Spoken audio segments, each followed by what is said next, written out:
Olá amigos da PowerInc, tudo bem com vocês? Eu espero que sim. Leandro aqui para mais um vídeo falando a respeito do Bitcoin. O que a gente pode esperar para essa semana? Qual que é a minha leitura para a movimentação que está sendo construída? Eu não vou falar hoje apenas de Bitcoin, eu vou falar também sobre Ethereum. Então, se tu tem interesse nesse conteúdo, me acompanhe.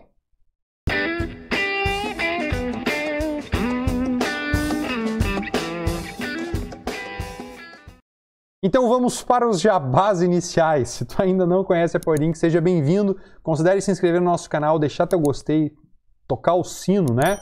Faça tudo isso para conseguir nos ajudar, beleza? E aí a gente segue entregando conteúdo que eu acredito que tu vai gostar bastante.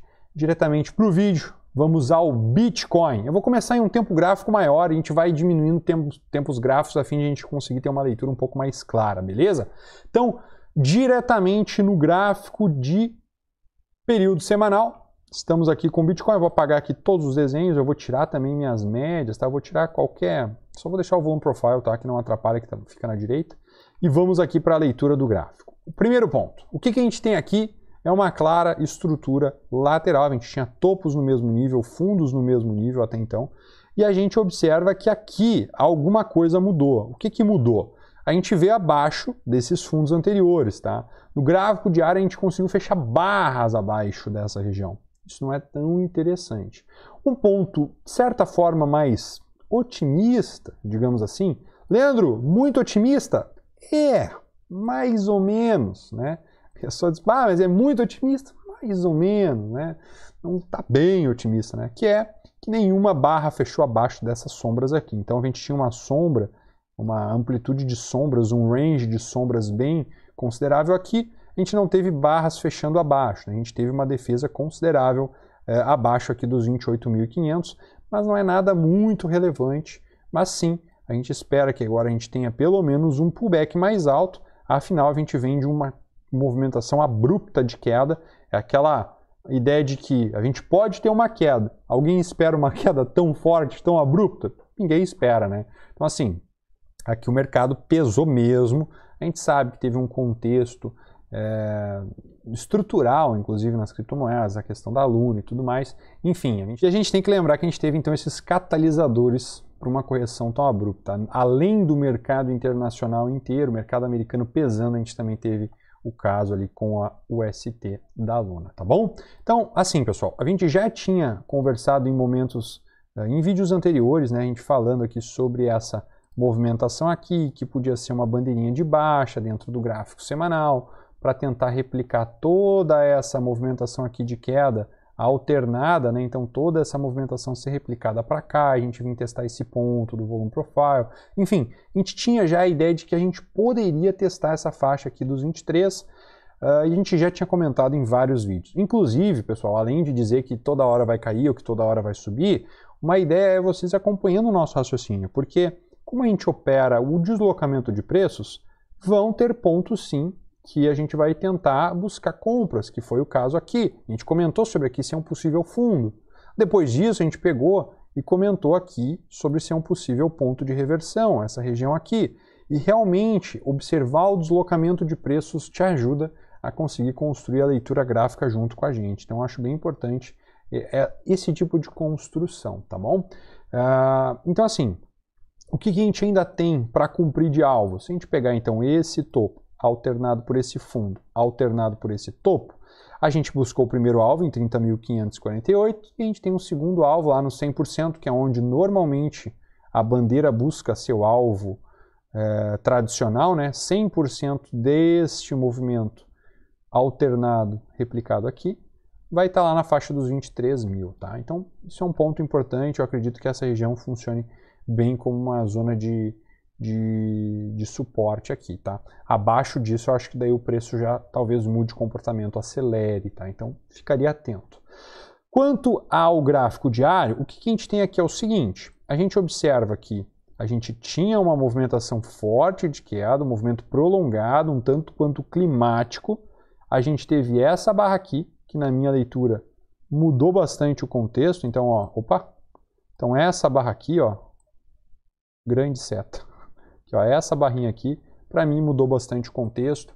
E aí, se vocês observaram, a construção do volume, né? A gente teve um grande volume aqui, uma concentração generosa de volume, e o preço caía enquanto o volume não demonstrava força, né? A gente tinha uma divergência aqui, a gente poderia continuar nesse range, nessa lateralidade por mais tempo. Bem, o que acontece é justamente isso, né? O preço ele segue trabalhando de maneira lateral, e a gente pode desenhar até mesmo uma box aqui, ó, os topos aqui e os fundos aqui. A gente tem basicamente um retângulo nessa região. Eu vou deixar contornado em branco para ficar mais fácil. E o que eu quero trazer para vocês é que, por mais que nas últimas movimentações de gráficos diário, o preço ele sim estava respeitando essa linha inclinada de curtíssimo prazo, ou seja, a gente tinha uma linha guiando, balizando o movimento de baixa. Então observem aqui, ó, esses topinhos sendo cada vez mais pressionados. Só vou apagar aquela zona azul, vocês sabem que ali é um suporte semanal, beleza?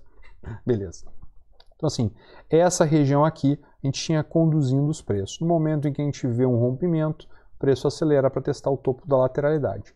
Um ponto importante é, caso a gente consiga ter continuidade, interesse dos compradores acima dessa região, desse box, dessa lateralidade, a gente pode fazer o quê? A gente pode ter observado que a média móvel de 21 períodos inflexionou, curvou para cima, a continuidade de barras pode levar o preço a testar patamares mais altos. Está buscando liquidez, talvez mais alto, numa região que, na minha opinião, assim, olha, daqui vai ser muito, muito difícil passar, é acima ali dos 37, tá? Então, talvez chegue lá, talvez chegue. Acho fácil passar?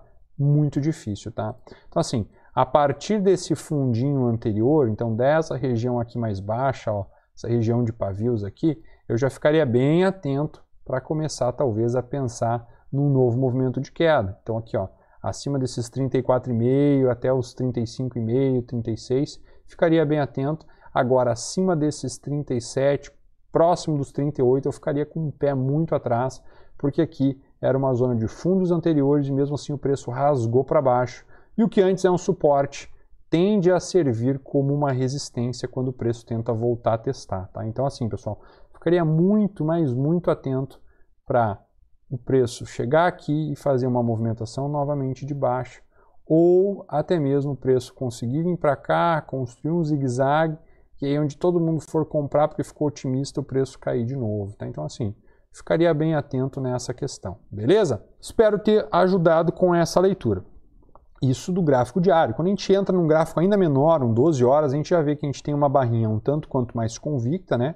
Com aquela ideia de quebra da linha de tendência de curtíssimo prazo, ou seja, essa linha aqui que eu vou deixar em laranja, ó, um pouco mais espessa, ó.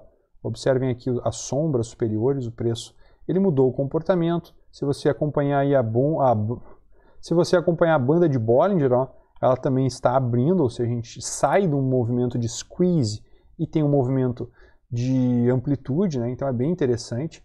E eu quero trazer um ponto importante, é que se você ainda não conhece o nosso serviço Premium no Telegram, é o segundo link aqui na descrição, e a gente tem conteúdos bem relevantes mesmo para que você tenha noção do que pode estar acontecendo. Inclusive eu vou trazer um desses conteúdos aqui para você agora.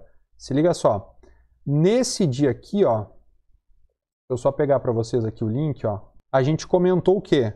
Olha aqui, zona de bear trap, tá? Uma zona de bear trap, zona de armadilha, onde tem que procurar compras, talvez na faixa dos 28 mil, tá? A gente podia sim ter uma zona de armadilha para o preço voltar a subir e botar todo mundo na venda.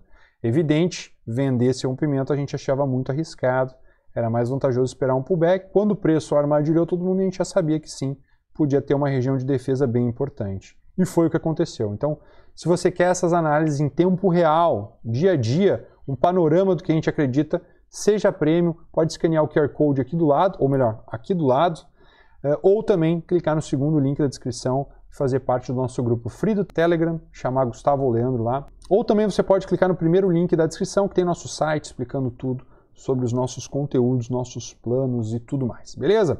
Então, voltando ao gráfico, aqui do Bitcoin, as bandas se abriram, então a gente espera um possível movimento para testar talvez a média móvel que vem descendente, né? Então essa média móvel aqui que vem descendente no gráfico de 12 horas está um pouco afastado. Antes do 12 horas a gente tem a região aqui do 4 horas na faixa dos 32 mil. Sabemos que essa faixa acima dos 32.900, 33 é uma região de resistência, então eu ficaria bem atento. Mas assim, o gráfico está mostrando que ele quer andar. Será que ele vai conseguir? A gente tem hoje um feriado americano, então os ativos no mundo inteiro estão negociando com uma liquidez reduzida. A gente sim espera amanhã ter uma maior liquidez e sim uma convicção maior nos sinais de entrada, de saída, de compra, de venda, tá bom? Então eu ficaria bem atento nisso, se amanhã a gente vai ter a continuidade desse movimento ou se a gente só vai bater aqui na média móvel de 200 períodos que vem descendente e falhar, ou seja, voltar a cair, tá bom? Então eu ficaria bem atento nisso no gráfico de 240 minutos para o Bitcoin. Quando a gente fala desse movimento que o Bitcoin construiu, ou seja, se segurou nessa região aqui, ó, de fundos anteriores como suporte, fez uma armadilha, isso aconteceu exclusivamente no Bitcoin, porque várias altcoins perderam fundo, várias altcoins renovaram mínimas, e isso inclusive foi o caso de Ethereum.